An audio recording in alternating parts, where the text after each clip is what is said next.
Goals place all of the emphasis on just the end result and nothing else. Today, I'm going to be talking about one habit that has completely changed my life. And we're going to talk about goal setting and we're going to talk about systems. And now, as far as goal setting goes, I have loved goal setting since I was 19 years old. When I first found goal setting in 2006, and my first mentor started teaching me how to set goals and how to be striving for a goal, it made me feel like life was a little bit more exciting, like I could become more than I currently am. But I find a lot of people struggle with goal setting, and then they especially struggle with goal achieving.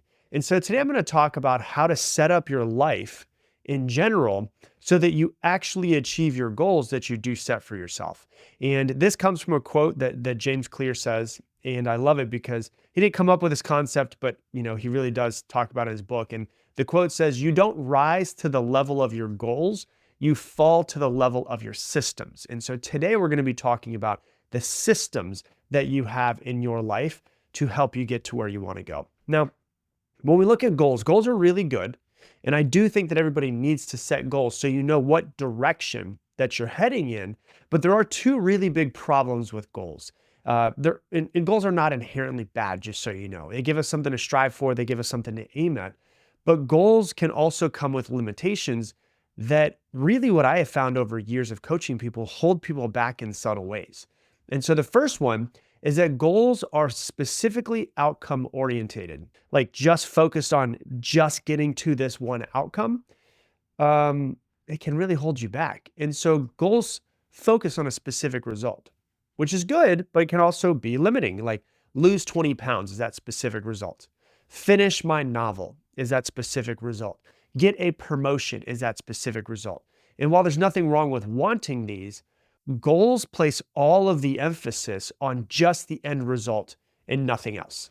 And if you don't hit your goal, it can make you feel like you're a failure and then make you less likely to want to set goals again and want to go for goals again. And it also, when you don't hit a goal, it kind of lowers your confidence. It breaks trust within yourself when you don't reach that goal. And so if your goal, for instance, is like to run a marathon, every day you train, you try to get better. You might feel like you're not quite there, but you're getting a little bit better and a little bit better.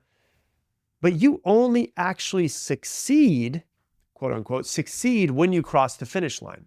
And that's the limit with goals, is you only succeed when you cross the marathon finish line or whatever finish line that goal is going for.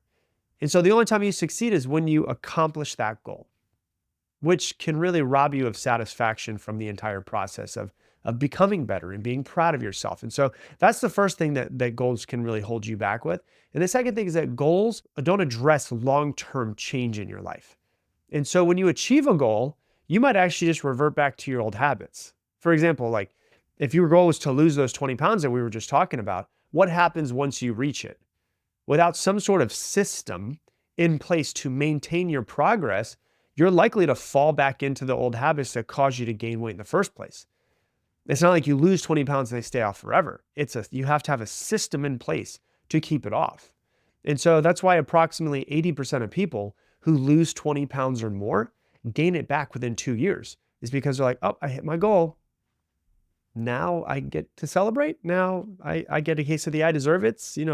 I get to have an extra piece of pizza. I get to have an extra slice of pie. And then over and over and over again, your habits go back to your old habits. And now you're back to the same weight that you were.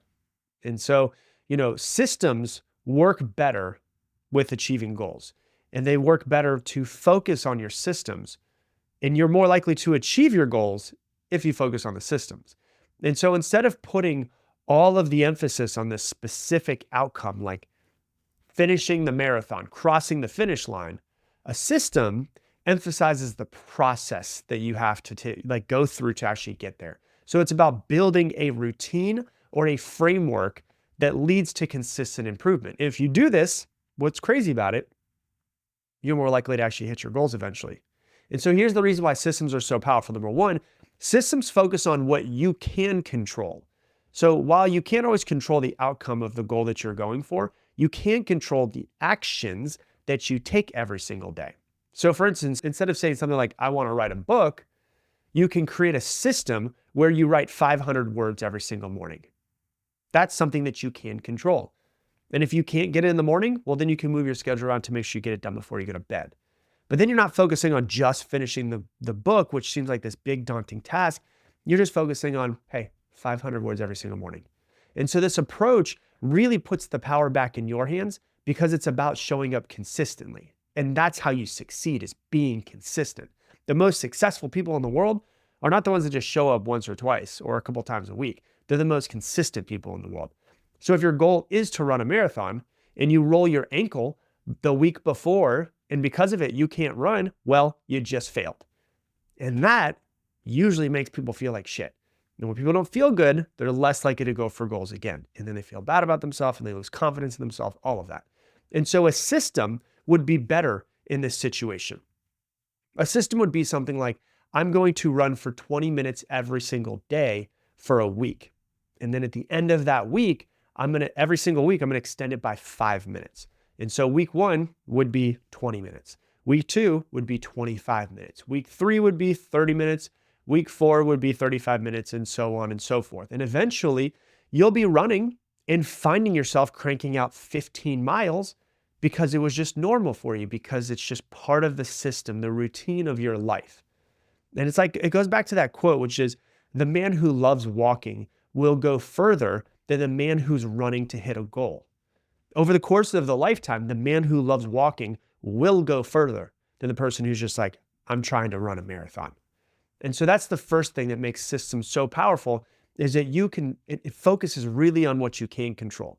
If you roll your ankle, you can't really control that. It might have been a rock that was in the road, you didn't see it, something happened, and now you feel like a failure because you weren't able to cross the finish line, versus like, hey, I'm doing this system every single day.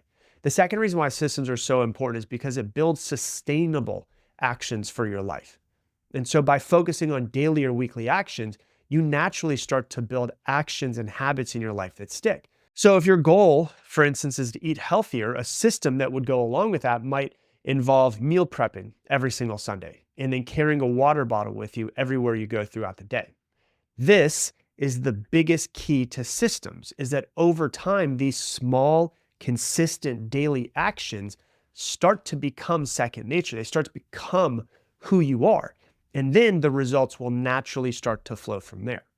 The third reason why systems are so important is because they reduce your decision fatigue. Like, you don't realize how many decisions you have to make every single day and how every single decision takes a little bit of energy from you. And so when you rely on a system, you don't have to consistently wake up and make decisions and figure out what you need to do and do something different. It's just like, no, you just follow it. The system tells you what to do. And so if you have a fitness system, like I'm going to work out every weekday at 7 a.m., you don't have to spend energy on when you're going to do it. You've already got it done. It's part of the system. And just by doing that, you free up mental energy in other areas of your life. And so you can use that mental energy, the decision making, for something in business later on today. I read an article a couple years ago that said that Jeff Bezos only makes 3 decisions a day. That's what he focuses on.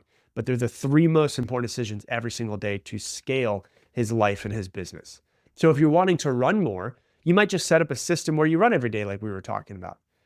And so you add a few more minutes or you add a few more miles every single week so that you're getting progressive overload. And from that, you can actually start to grow. And so it might seem really small, but one thing that I've really learned by reading about neurology and about psychology is that the less that you have to make decisions, the more likely you are to take action. It makes it easier to take action.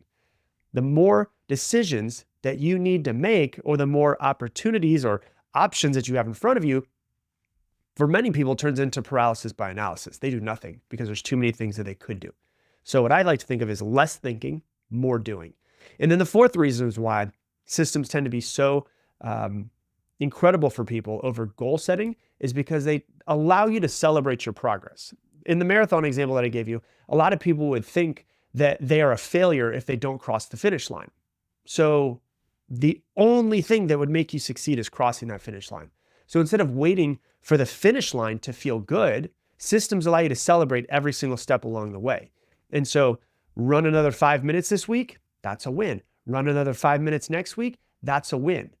So you're always getting a lot more wins in the process. And when you get these wins and you get excited about it and you celebrate yourself and you get proud of yourself, your brain releases dopamine when you're celebrating your wins. And dopamine is a chemical of motivation, which makes you want to do more. And when you get dopamine, you want more dopamine, which means you're more likely to show up the next day.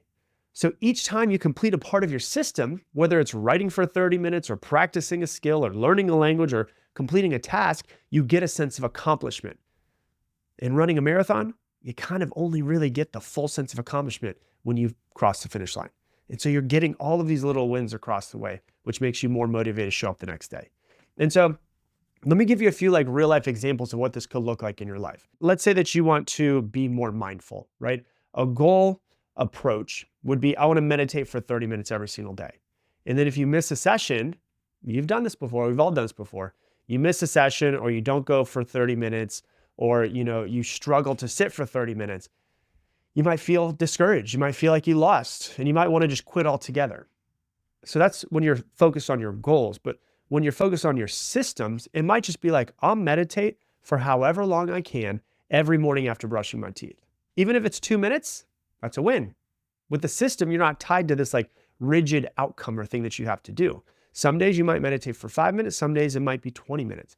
The key point here is that you show up consistently and you integrate this routine into your daily routine. Showing up consistently is how you will eventually win in life. Let's say another one is like systems around fitness, right? A goal approach would be like, I want to work out 5 times a week. That means if you skip a session or two, you might feel like you failed and you're going to get discouraged and you're less likely to show up next week. How many of you guys have done that before? I'm going to work out 5 times this week. And you work out 3 times and you feel like a piece of shit. You get mad at yourself, down to yourself, you shame yourself, you guilt yourself, and then you don't show up next week and you quit. Yeah, because you don't make yourself feel good. Make yourself feel bad about it, right? So this makes you less likely to show up when you beat yourself up because you didn't hit your quote unquote goal. A systems approach would be like, I'm going to move my body every day, even if it's just 5 minutes. The system focuses on creating a consistent habit of movement, whether it's stretching, walking, running, going to the gym, a full workout. Over time, you'll naturally build the routine of exercising regularly without this pressure of having to hit this fixed target.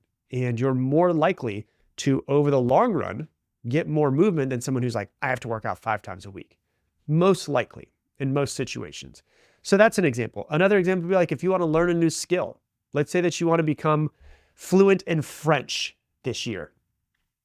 That's a goal approach. I want to become fluent in French this year. That goal can seem very overwhelming for a lot of people.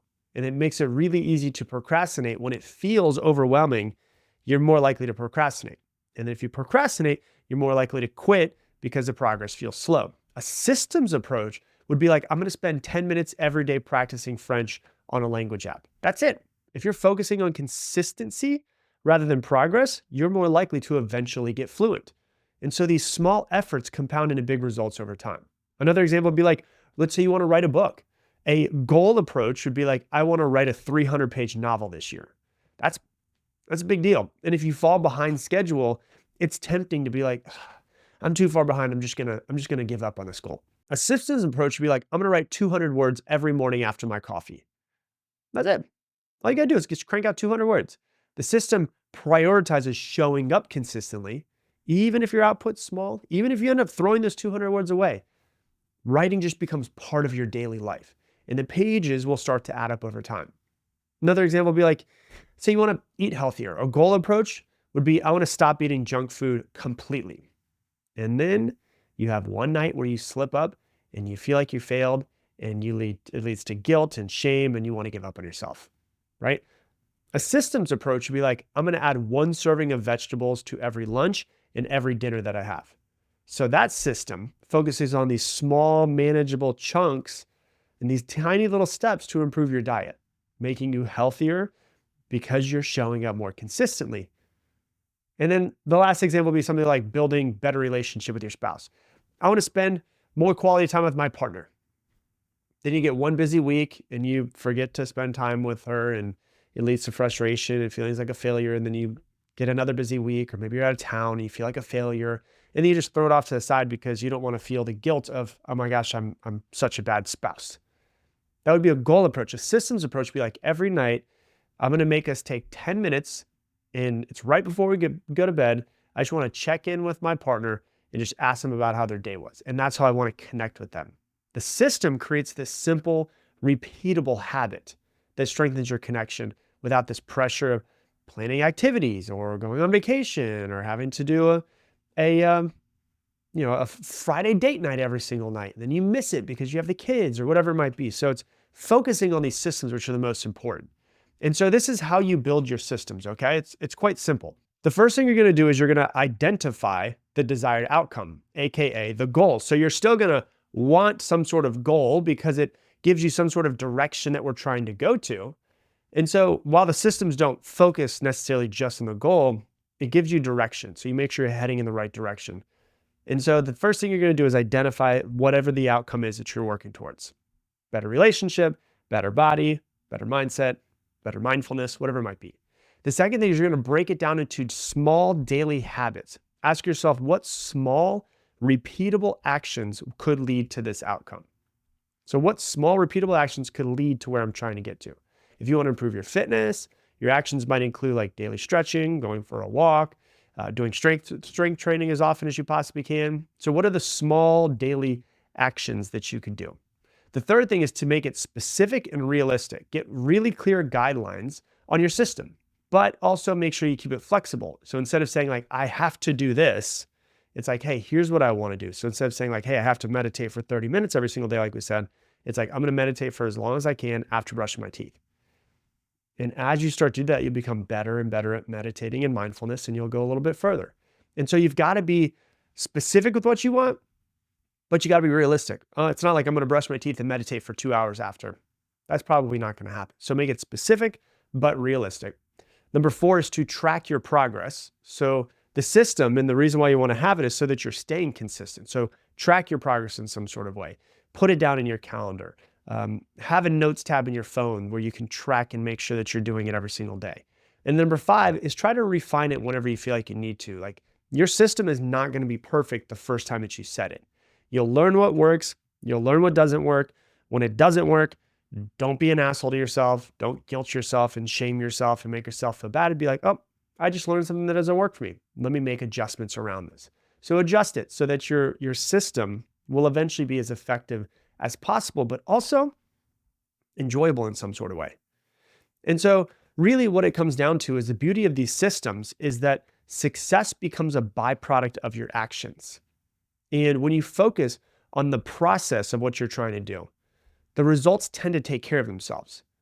And the best part about this is that you don't have to focus on success. You don't have to focus on the end result. You just focus on what you need to do today. You don't have to worry about tomorrow. You don't have to worry about yesterday. And eventually, success will be a byproduct of the actions that you take, which is essentially what's important. And it just makes it, if I'm being honest, it just makes it easier to continue to keep doing these things long term. And anytime you could do something long term, you're eventually going to get to the success that you want. So that is how you set up systems instead of goals. So that's what I got for you for today's episode. If you love this episode, please share it on Instagram stories. Tag me in at Rob Dial Jr., ROBDIALJR. The only way this podcast grows is from you guys sharing it. So we don't have a huge company with a massive ad budget that's just trying to push our podcast out there. It only grows through grassroots. So anytime you guys share it, if you've ever gotten value from what I've put out, give it a share it with a friend, put it on your Instagram stories so we can impact more people's lives. And with that, I'm gonna leave you the same way I leave you every single episode. Make it your mission to make somebody else's day better. I appreciate you, and I hope that you have an amazing day. Hey, based off of you watching this video, YouTube thinks that this video right here is the best video for you to watch to help you learn and grow and improve yourself right now. So click that.